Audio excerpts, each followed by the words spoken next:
ថ្ងៃនេះនាំអារម្មណ៍ពុកម៉ែបងប្អូនមកមើលប្រភេទសត្វស្វាកម្រវិញម្ដងបងប្អូនស្វានេះគឺកម្របានឃើញណាបងប្អូនវាស្រដៀងទៅនឹងស្វាអ៊ូខុងដែលយើងតែងតែមើលនៅក្នុងរឿងភាគខ្សែភាពយន្តរឿងស្ដេចស្វាសិនអ៊ូខុងណាបងប្អូនហើយសត្វស្វាមួយនេះគឺវាស្រដៀងខ្លាំងមែនទែនជាមួយនឹងពពួកសត្វស្វាស្ដេចស្វាសិនអ៊ូខុងណាហើយសត្វស្វាមួយប្រភេទនេះក៏វាមិនសូវប្រទះឃើញទេនៅក្នុងទឹកដីព្រះរាជាណាចក្រកម្ពុជារបស់យើងពីច្រើនគឺគេសម្បូរឃើញនៅតំបន់ដែលមានអាកាសធាតុត្រជាក់គឺសម្បូរសត្វស្វាប្រភេទនេះហើយជាពិសេសដូចជានៅ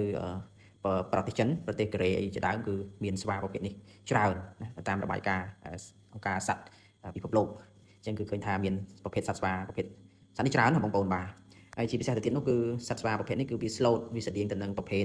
សត្វតូចភ្នំណាបងប្អូនសត្វតូចភ្នំហើយបើសិនណាជាបងប្អូនស្គាល់ក៏ដូចជាដឹងពីឈ្មោះស្វាប្រភេទនេះបងប្អូនអាច comment នៅពីខាងក្រោមថាតើប្រភេទសត្វស្វាប្រភេទនេះវាមានឈ្មោះអីហើយ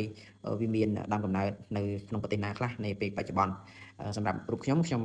អត់ដឹងថាសត្វស្វាប្រភេទនេះគឺជាប្រភេទស្វាឈ្មោះអីហើយមានដើមកំណើតនៅប្រទេសណាដែលមានច្រើននោះទេដោយសារតែខ្ញុំស្រាវជ្រាវមើលឃើញនៅក្នុងប្រព័ន្ធអ៊ីនធឺណិតគឺនៅក្នុងប្រទេសកម្ពុជាយើងគឺមិនសូវឃើញប្រទេសឃើញនៅស្វាប្រភេទនេះនោះទេបងប្អូនចឹងបើមានបងប្អូនណាដឹងពីប្រភពស្វាមួយនេះសូមខមមិននៅពីខាងក្រោមអរគុណ